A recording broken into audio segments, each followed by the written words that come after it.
Irmãos, nós temos o privilégio de, reunidos aqui, cultuar ao Senhor e trazemos nos nossos atos de culto, nossos cânticos, as nossas orações, assim também como a meditação na palavra, o próprio ato de ouvir a palavra de Deus é também um ato de culto. E nós precisamos reconhecer que esta realidade maravilhosa que nos reúne aqui a cada dia do Senhor, a cada domingo, é uma expressão da graça de Deus e um grande privilégio que o povo de Deus experimenta nos nossos tempos, mas que nem sempre foi assim. Por muito tempo, a igreja cristã esteve debaixo de uma densa nuvem de trevas e de distância e frieza com relação ao culto. Na Idade Média, nos dias, nos anos que antecederam a reforma da igreja, o povo não podia cultuar. Não é que o povo não frequentava os cultos, é que o povo não podia cultuar. O culto medieval afastou, distanciou as pessoas daquele que deve ser conhecido e adorado. O povo só assistia, e assistia sem entender nada. Só os sacerdotes é que podiam ministrar a adoração.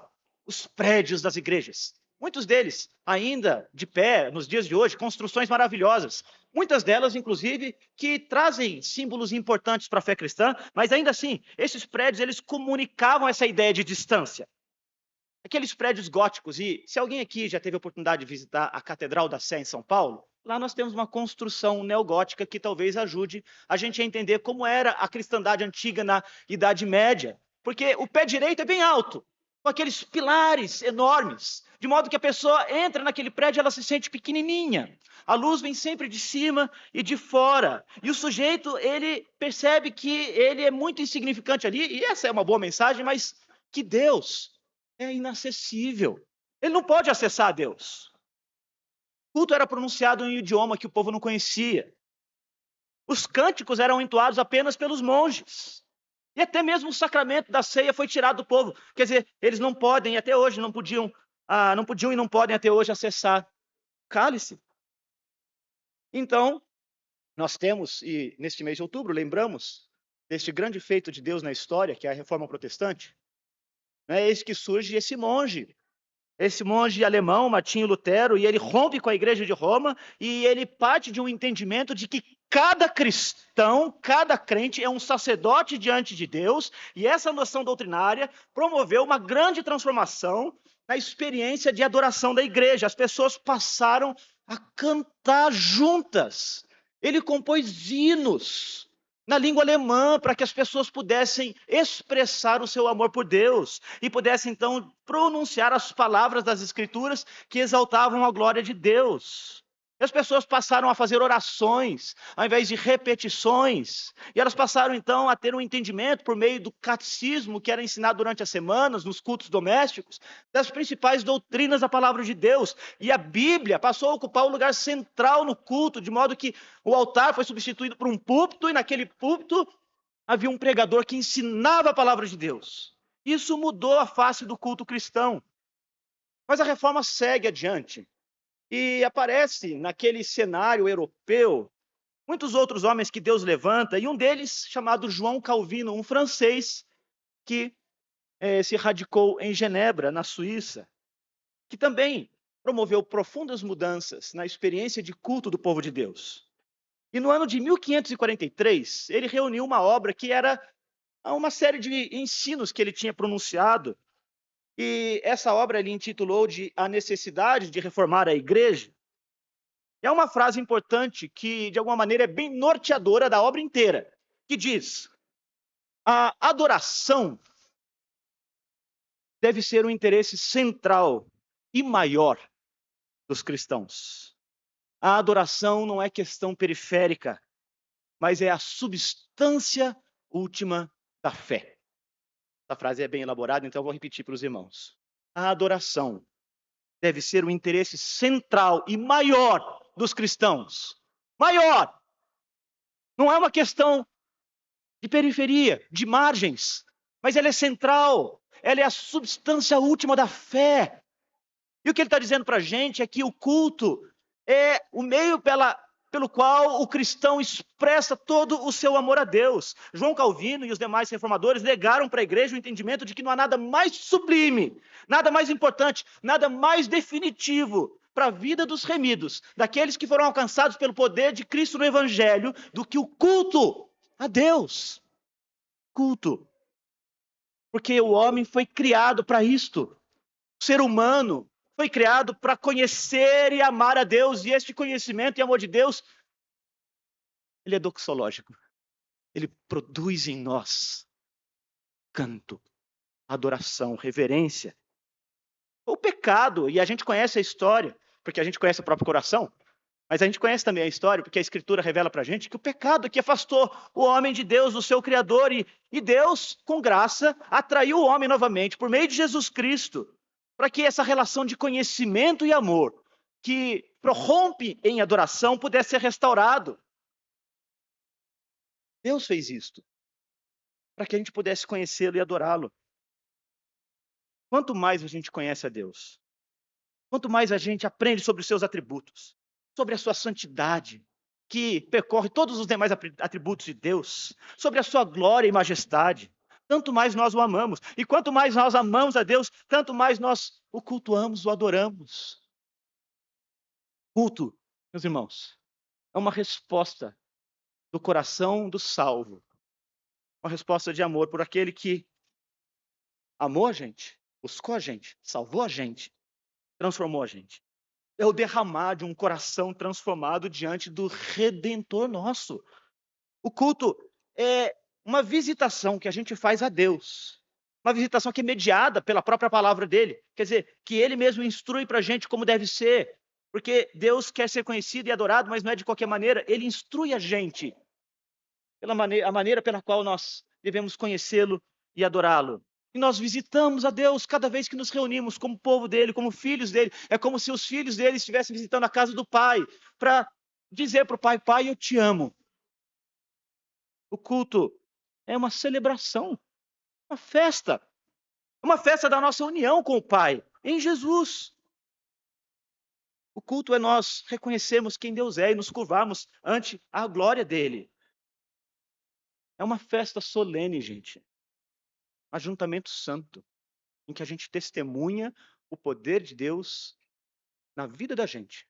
Todas as histórias que a gente tem, da trajetória de vida que a gente tem, a gente traz isso diante do Senhor como um tributo e apresenta diante de Deus como um culto. Por isso, os nossos corpos são sacrifício vivo diante do Senhor, como o apóstolo Paulo vai ensinar aos romanos. Culto, ainda mais, é uma espécie de antegozo de uma graça futura que a gente vai conhecer ainda, lá na consumação. Então, o culto é, literalmente, uma porta para o céu. Uma porta para o céu. É um vislumbre que a gente tem aqui na terra da glória de Deus no céu. Os nossos pais reformadores entenderam isso. E eles então promoveram essa profunda transformação na experiência da igreja.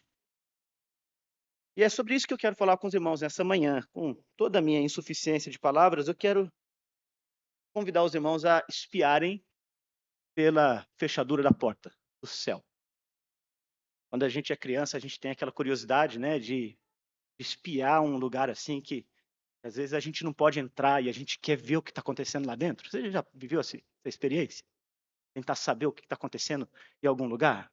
Aqui a gente tem essa oportunidade, mas mais do que isso, a gente é convidado a fazer isso. O texto bíblico vai ensinar isso para a gente é convidado a olhar pela porta do céu. E a gente é convidado a se encantar com, deixa eu usar uma expressão aqui que teólogos usam, visio Dei, com a visão de Deus, visão beatífica, a visão de um trono glorioso, a visão do céu. Eu peço então que você abra a sua Bíblia em Apocalipse 4.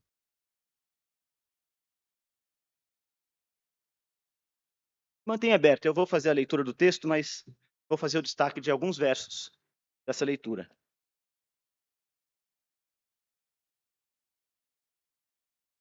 Tem gente que põe o óculos para ler, eu tiro.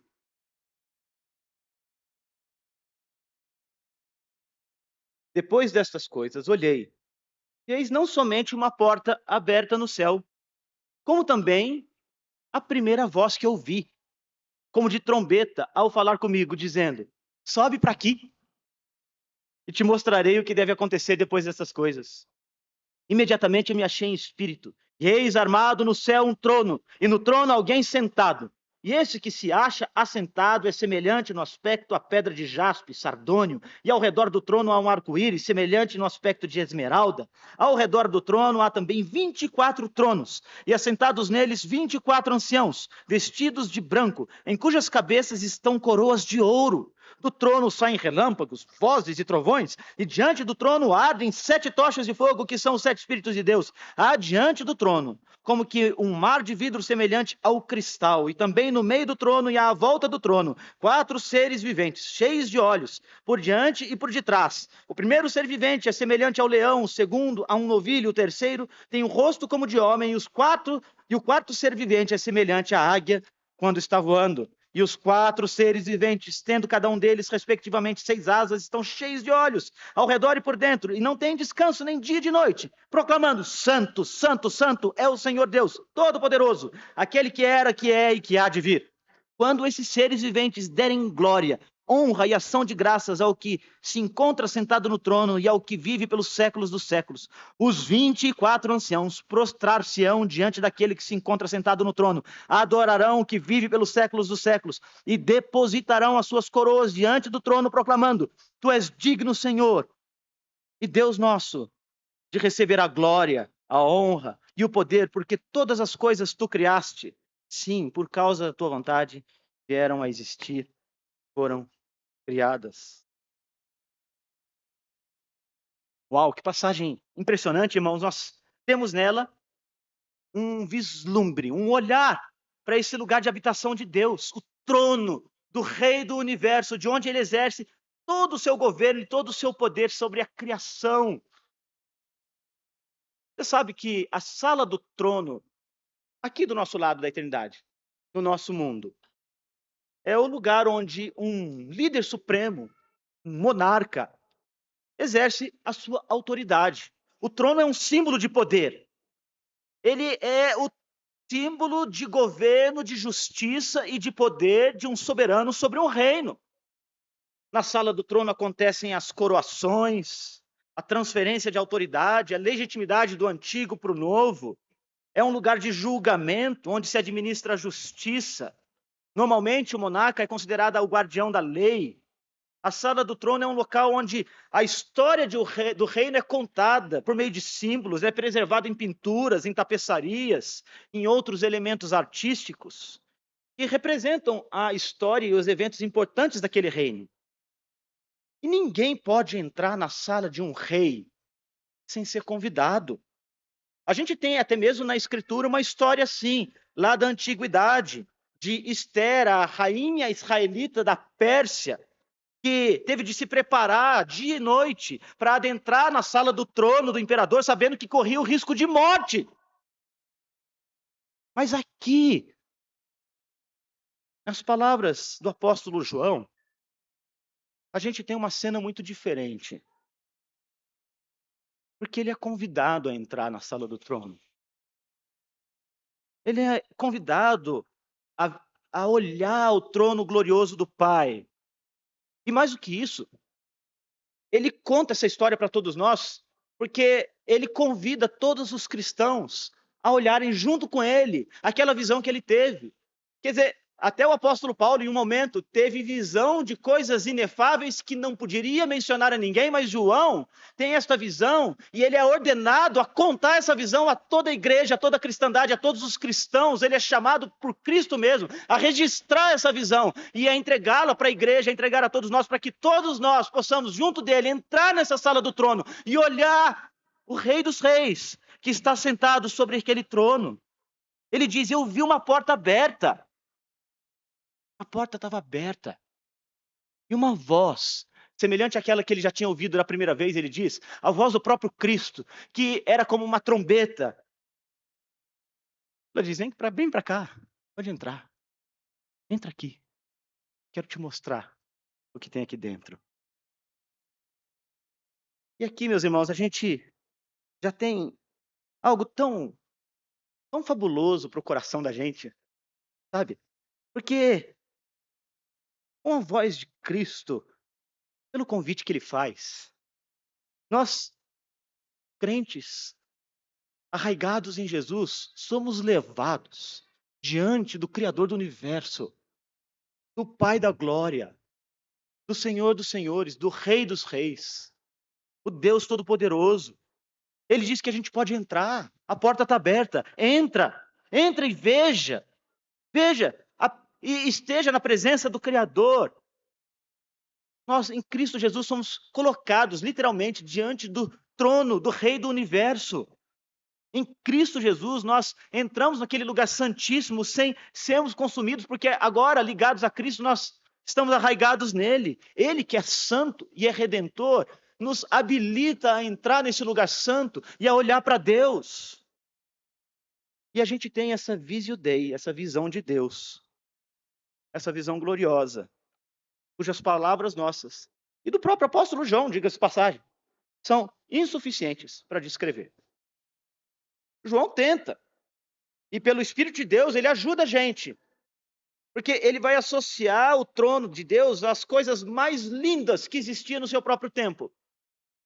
Mas ele mesmo não tinha palavras suficientes para descrever. Ele fala: aquele que está sentado no trono, ele é semelhante a uma luz que irradia, como de um sardônio, como de esmeralda. A gente tem coisas gloriosas aqui nesse mundo, gente. A gente consegue, talvez, ter esse pequeno vislumbre, não é? Talvez essa pequena percepção da glória de Deus quando a gente olha algumas coisas que o próprio homem foi capaz de criar. Por exemplo, imagine uma sala real, não é, toda gloriosa, como as que a gente tem no mundo. Uma das mais suntuosas, mais conhecidas do mundo, é aquela que está na França, o Palácio de Versailles. É uma das mais icônicas e conhecidas, né? E lá tem uma sala do trono. Essa sala do trono é chamada de Salão dos Espelhos. E ela é muito famosa, porque ela é opulenta, ela é bela. Nessa sala, que foi encomendada pelo rei Luís XIV da França no século XVII, a gente tem um exemplo do que é a glória do homem. Ele constrói aquele palácio no melhor estilo da arquitetura barroca, e constrói aquela sala em particular com características muito notáveis. Veja, o salão é revestido por espelhos emoldurados e decorados que refletem a luz das janelas opostas e criam um efeito deslumbrante de multiplicação das imagens. Imagine só, são 350 espelhos que estão nas paredes, um em frente do outro. Imagine você passar naquela sala com aqueles espelhos todos. E aquilo então simboliza a riqueza, a opulência da monarquia francesa. E entre os espelhos, há 17 pinturas enormes, que representam momentos importantes da história da França e que reforçam a grandiosidade do rei. A sala é ainda iluminada por grandes lustres de cristal, e eles acrescentam ainda mais elegância àquele espaço. O piso é de mármore, todo adornado com padrões geométricos cuidadosamente elaborados. São todos intrincados. Imagine, isso é uma sala que está lá agora para visitação de turistas. Você paga lá alguns francos, para euro, e entra naquela sala, abarrotada de gente. E João descreve para a gente uma sala do trono, onde há um rei que se assenta. Porque o rei Luís XIV não existe mais, ele está enterrado. Mas o Rei dos Reis, ele está sentado no trono. E ele convida em Cristo Jesus, homens e mulheres redimidos, a contemplarem o trono dele. E a sala do trono do Rei dos Reis é de tamanha glória que tudo mais que a gente tem aqui na criação, na natureza e pela mão dos homens se torna opaco, pequeno, sem importância, diante da glória, da refulgência, da majestade, da beleza e do poder e da pureza que emanam desta sala do trono de Deus. Essa imagem que é colocada diante da gente aqui, do trono de Deus, ela aparece também em outras passagens das Escrituras. Nós vemos visões de profetas da antiguidade, como Ezequiel, como Daniel, como Isaías, que tentam transmitir para a gente um pouquinho da refulgência, do louvor e da glória que há naquele trono. O trono de Deus no céu é semelhante a alguma coisa que a gente vê talvez ali no Sinai, em que relâmpagos e trovões, eles anunciavam também ao som de trombeta a presença gloriosa de Deus, do Todo-Poderoso. Ao ponto, inclusive, de que aquele povo de Israel, que foi redimido da mão dos egípcios, se via apavorado diante da majestade de Deus no Monte Sinai. E nós temos então nesta sala do trono toda essa glória que respingou na terra nas manifestações divinas. E João fala para a gente desse lugar. É o lugar onde Deus reina, onde a soberania dele se manifesta. Um comentarista sobre essa sala do trono disse o seguinte, deixa eu ler para vocês. Deus reina do seu trono. E a palavra que domina esse capítulo, os irmãos notem isso, eu fiz a leitura para vocês, é trono. Ela aparece 13 vezes em apenas 11 versículos. E o propósito dessa descrição é demonstrar que Deus é o regente supremo do universo. Ele governa tudo, de modo que nada ocorre fora da sua vontade, sejam coisas boas ou coisas más. E os santos na terra, ao lerem sobre o trono de Deus, aprendem que, a despeito de todos os ataques e todo o mal que é efetuado por Satanás e seus subordinados, o reino de Deus permanece supremo. E Deus nos assegura de que ele realiza o seu plano. E ele garante que controla toda a criação por meio do Cordeiro, daquele trono, e convida homens e mulheres a vislumbrarem aquele trono e cultuarem, a adorarem a Deus. Desse trono a gente tem essa visão de Deus. Aquela visão que aparece em Isaías, capítulo 45, em que Deus diz, eu sou o Senhor e não há nenhum outro. É desse trono que a gente tem um vislumbre daquele que é incomparável em poder e glória. Aliás, Isaías, ele vai falar no outro lugar, no capítulo 40, versos 12 a 18, que eu quero ler para os irmãos. Quem é Deus? Ele diz, e aqui é a voz de Deus dizendo, quem na concha da mão mediu as águas e tomou medida dos céus a palmos? Quem recolheu na terça parte de um éfa o pó da terra e pesou os montes em romanas e os outeiros em balança de precisão? Quem guiou o Espírito do Senhor ou como o seu conselheiro o ensinou? Com quem tomou Deus conselho para que lhe desse compreensão? Quem instruiu o Senhor na vereda do juízo? E quem ensinou a sabedoria a Deus e lhe mostrou o caminho do entendimento? Eis que as nações são consideradas por ele como um pingo que cai em um balde, como um grão de pó na balança. As ilhas são como pó fino que se levanta. Nem todo o Líbano basta para queimarem, nem os seus animais para um holocausto. Todas as nações são perante Deus como coisa que não é nada. Ele é considerado menos do que nada, como um vácuo. Com que comparareis a Deus? Com que coisa semelhante confrontareis com ele? A quem, pois, me comparareis para que eu lhe seja igual? Diz o santo. Mas você é chamado para olhar Deus, contemplar Deus nessa sala do trono e adorá-lo e cultuá-lo. Diante do trono nós temos esse vislumbre da santidade de Deus, semelhante àquilo que nós vemos em Isaías capítulo 6, em que esses mesmos querubins diziam, santo, santo, santo, é o Senhor dos exércitos. E a gente aprende, olhando o trono de Deus, que Deus Todo-Poderoso é eterno, que o reino dele dura para sempre, que ele é aquele que era, que é e que há de vir. E ele chama a gente para entrar na sala, trono. Sabe o que acontece naquele lugar? Culto. Culto. Adoração. Cântico de louvores. Dentro daquela sala tem ações de graças. A gente tem aqui figuras importantes, eu não vou ser capaz de descrevê-las todas para vocês, mas tem esses 24 anciãos. E a maior parte dos estudiosos, e eu penso que eles estão corretos nisso, eles vão concordar que eles representam o homem redimido, salvo. Aqui pode ser as 12 tribos do povo de Israel, 12 apóstolos, representando aqueles que são chamados por Cristo. 24. Homens salvos, redimidos. E se eles representam homens salvos, redimidos, eles representam você, é crente. Eles estão lá, os remidos por Cristo, na visão de João, no céu, na sala do trono de Deus. Veja o que o verso 10 diz para a gente, o que os 24 anciãos fazem diante de Deus, quer dizer, o que os homens fazem diante de Deus. E os 24 anciãos prostrar-se-ão diante daquele que encontra-se assentado no trono, adorarão o que vive pelos séculos dos séculos e depositarão diante dele as suas coroas. É isso que eles fazem.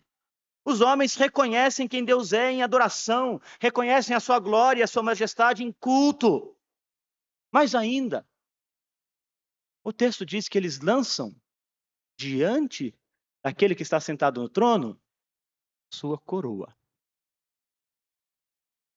E vão dizer, no verso 11, tu és digno, Senhor, de receber poder, glória e honra. Deixa eu fazer uma pergunta para vocês aqui. Volta aí para o verso 11. Eles estão dizendo que Deus é digno de receber a glória, a honra e o poder. Receber de quem? Como Deus vai receber aquilo que ele já tem?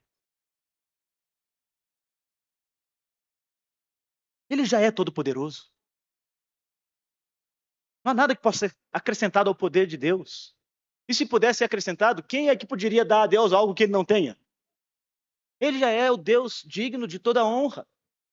Porque Deus é perfeito em todos os seus atributos. Deus é santíssimo em todas as coisas. Não há honra fora de Deus que possa ser atribuída a Ele. Ele é glorioso. Ele é refulgente em todo o seu ser. Quer dizer, João é capaz de dizer, ele fala aquele que está sentado no trono. Ele é semelhante a um arco-íris. No redor do trono nós temos o aspecto de esmeralda. Diante do trono de Deus há o Espírito, quer dizer, os 7 Espíritos representando o Espírito Santo. Não há poder, ou honra, ou glória que ele possa receber, que nós possamos acrescentar a ele. Não é nesse sentido que o texto diz que ele recebe essas coisas. Mas o que ele está dizendo é que os homens, esses 24 anciãos, a igreja cristã, quer dizer, o povo de Deus, é convidado a reconhecer esses atributos de Deus, a reconhecer as suas perfeições divinas, é convidado a usar pelas próprias palavras de Deus as expressões que reconhecem quem Deus é. E, gente, isso é culto. É isso que a gente faz quando a gente ora. É isso que a gente faz quando a gente canta. É isso que a gente faz quando a gente se submete à palavra dele. E mais, o gesto de lançar uma coroa aos pés de alguém é um gesto de rendição. Na antiguidade era assim que os reis vassalos se submetiam aos reis suzeranos. Um rei mais poderoso, que exercia domínio sobre todo um império, quando ele visitava aquele reino menor, o rei que estava debaixo daquele grande rei, ele colocava a sua coroa aos pés deste grande rei, num gesto de submissão, num gesto de humildade, num gesto de reconhecimento da soberania daquele rei todo-poderoso. E os homens que em Cristo Jesus são convidados a reinar com ele, porque é assim que a Escritura promete. Aqui é uma visão da realidade do céu, mas também do futuro. E nós temos os homens que reinam com Cristo, que reinam com Deus, Pai, Filho e Espírito Santo. Eles chegam diante da presença do Pai e lançam as suas coroas aos seus pés, como que dizendo, nós estamos absolutamente rendidos diante do Deus Todo-Poderoso, porque adoração é rendição. Adoração é um ato de amor e de humildade.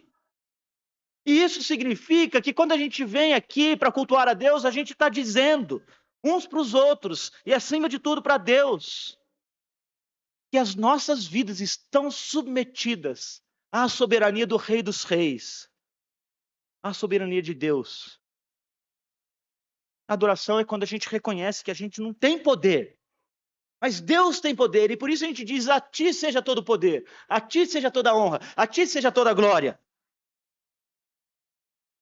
É isso que os homens, os anciãos de Apocalipse 4 fazem. Eles reconhecem a dignidade do Senhor, porque Ele é o nosso Criador, Ele é o nosso Redentor, Ele é o Rei soberano. E atente para isso, porque há lições importantes nisso. Nosso próprio senso de valor, daquilo que a gente considera digno, nosso senso estético de beleza, são profundamente impactados, profundamente informados, intelectualmente informados, na medida que a gente olha a beleza de Deus, contempla a beleza de Deus, reconhece a beleza de Deus, reconhece o poder de Deus e se submete, colocando as nossas coroas diante de Deus. De modo que o nosso culto, com as imperfeições todas que nós temos, ele é uma espécie de preparação para esse dia glorioso em que nós estaremos diante do próprio Deus e poderemos cultuá-lo já aperfeiçoados. Ele vai ensinar esse culto hoje, que nós fazemos aqui, a cada domingo, a cada dia do Senhor, no dia da ressurreição, quando nós nos reunimos, nós aprendemos também, na medida em que atribuímos louvor a Deus, nós aprendemos valores éticos, estéticos, de modo que a gente consiga, com base na beleza de Deus, discernir beleza no mundo e dizer: isso é bom, isso é mal, isso é bonito, isso aqui é feio. Sabe, a beleza de Deus, a beleza do culto vai informando o coração da gente, desde os pequenininhos que estão aqui, que às vezes nem entendem os nossos atos de culto, como nós já temos ouvido aqui outras vezes, mas eles vão aprendendo com a música, vão aprendendo com as orações, com o vocabulário que é utilizado aqui, especialmente com a palavra santa inspirada de Deus, repetida vez após vez, domingo após domingo, vão aprendendo pela beleza de Deus, pela glória e majestade dele, o que é glorioso, o que é majestoso e o que não é. O que é feio. Deus ensina a gente na medida em que nós cultuamos a Deus. E mais do que isso, Ele nos chama a colocar as nossas coroas diante dele. Isso significa render todo o nosso poder e até mesmo os nossos próprios sensos, que muitas vezes são informados pelo mundo. É por isso que às vezes a gente fica confuso, porque uma visão de mundo que é informada pelas filosofias do nosso dia, elas vão confundir a nossa cuca. E a gente vai ficar assim sem entender as coisas. De modo que às vezes a gente vê uma bola vermelha numa parede e alguém jogou com um pincel de tinta e vai falar: será que isso é arte? Será que isso é bonito? E às vezes a gente pode ouvir uma música atonal ou um acorde simplesinho, que é algo que a gente escuta muito comumente nos supermercados e nas músicas mais comuns da música popular brasileira de 2023. Parece que está em decadência. E a gente ouve aquele blém, blém, blém. E aquela repetição. Às vezes de uma letra tosca. E, de repente, a gente está cantarolando aquilo. Por que a gente faz essas coisas? Quando a gente deixa que esses valores, quer dizer, essas ideias da estética, essas ideias da ética, quer dizer, daquilo que a gente vê como certo, bom, bonito, desse mundo, confunda a cuca da gente. A gente tem cada domingo, no vislumbre do céu, na glória do culto, na beleza das coisas de Deus, a oportunidade de informar o coração da gente, de encher a alma da gente, da beleza do nosso Criador. E isso vai mudando a gente. De modo que se eu ouvir o piano desafinado num tom atonal, vai me dar um susto. Espera aí, o que é isso? Tá feio. De modo que o blém, blém, blém do supermercado já incomoda os meus ouvidos. De modo que aquela estética estranha, às vezes imodesta desse mundo, que glorifica às vezes os corpos humanos de uma maneira sensual, mas torpe, que até isso vai falar: peraí, gente, isso não está bonito. E a gente vai aprendendo a apreciar a beleza a gente vai aprendendo a apreciar aquilo que é majestoso, que é glorioso, que Deus é belo, Ele é majestoso, Ele é glorioso, e o culto, então, vai ensinar isso pra gente. A gente se reúne como igreja para reconhecer a dignidade de Deus, e a gente vai aprendendo a discernir as coisas dignas. Olha o que eles dizem: Tu és digno, Senhor. E quando a gente diz isso, colocando a nossa coroinha ali no pé de Deus, a gente está dizendo que se Deus é digno, eu quero que todo o meu senso de dignidade parta dele. Se Deus é belo, eu quero que todo o meu senso de beleza venha dele. Se Deus é santo, eu quero que todo o meu senso de pureza venha dele. E quando a gente reconhece essas coisas em Deus, a gente aprende a apreciar a pureza.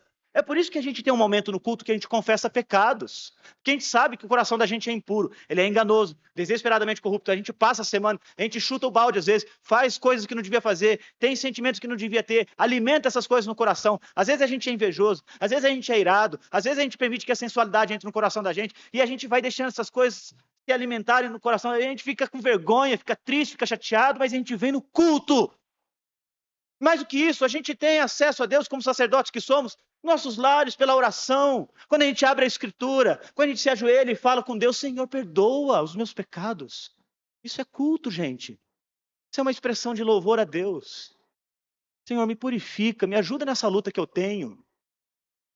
E às vezes, a gente deixa de fazer isso durante a semana, a cada domingo que a gente vem aqui, tem a oportunidade de ouvir uma oração representativa que vai colocar os nossos pecados diante dos olhos de Deus, implorando o perdão dele para que a gente seja purificado. Quando a gente lança coroas diante do pé de Deus, a gente reconhece que toda a nossa força está nele. Nós não temos forças em nós mesmos. Nós aprendemos a apreciar as coisas bonitas na experiência do culto, na beleza do culto, cada dia do Senhor. Nós podemos, meus irmãos, começar a semana abrindo a porta do céu, olhando o trono de Deus, colocando as nossas coroas nos pés dele e dizendo para Deus assim: Tu és digno, Senhor Deus, de receber a glória, a honra e o poder, porque todas as coisas tu criastes. Sim, por causa da tua vontade, vieram a existir e foram criadas. Santo, santo, santo é o Senhor, o Todo-Poderoso, aquele que era e que é e que há de vir.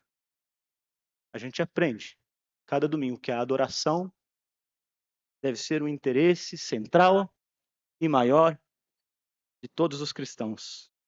A adoração não é uma coisa periférica, mas é a substância última da nossa fé cristã. Vamos orar. Senhor, nós te bendizemos, trazemos o nosso culto, sabemos defeituoso, é verdade, mas cremos que em Jesus Cristo ele é aperfeiçoado. E por isso pedimos que o Senhor nos ajude a cultuá-lo como convém. Que o Senhor abençoe o nosso vocabulário para que as nossas palavras sejam agradáveis ao Senhor. Que isso nos ajude também a que tenhamos um vocabulário no nosso dia a dia que reflita o louvor que nós trazemos ao Senhor pelos nossos lábios a cada domingo. Que o nosso senso de beleza parta do Senhor e que saibamos dizer o que é belo no mundo a partir da beleza do Senhor. Que o nosso senso da justiça e da retidão venham da santidade do Senhor. Que o nosso senso de pureza venha da pureza do Senhor. E a cada culto que nós trazemos ao Senhor, o Senhor nos ensine estas coisas, na medida em que também somos edificados nessas verdades. Ajuda-nos, Senhor, a reconhecer que Tu estás presente em cada culto, em cada momento em que o nome do Senhor é invocado. E que isso produza em nós um santo temor e uma reverência santa. E o desejo de dizermos: nós amamos o Deus vivo. Em nome de Cristo. Amém.